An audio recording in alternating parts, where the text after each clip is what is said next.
Diplomats at the United Nations have raised serious concerns about the growing political turmoil in Burma.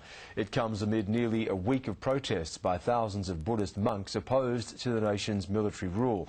The Burmese government is under pressure from the US and UK to allow a visit by a UN special envoy.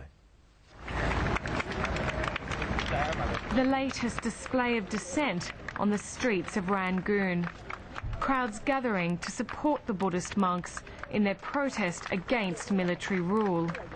Such scenes have not been seen in Burma for almost 20 years. In 1988, students led the pro-democracy movement.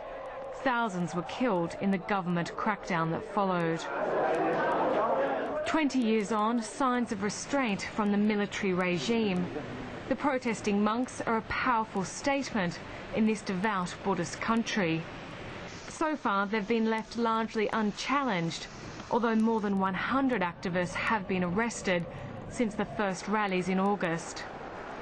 Triggered by anger at a massive fuel price hike, the protests have injected new energy into old demands. On the streets, people are desperate and hungry. They accuse the government of corruption and economic mismanagement.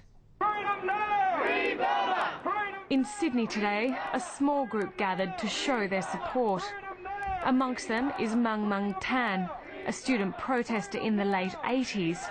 He fled when the military crushed the pro-democracy uprising. The Burmese regime is very worried whatever Australian government say.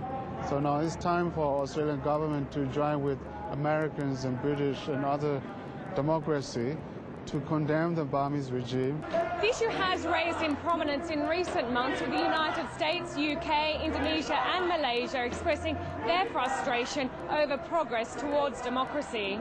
The Foreign Minister, Alexander Downer, has been critical of the Burmese leadership and the oppression of the democratic movement. But protesters at his Sydney office are demanding action to go with the words. Melanie O'Connell, World News Australia.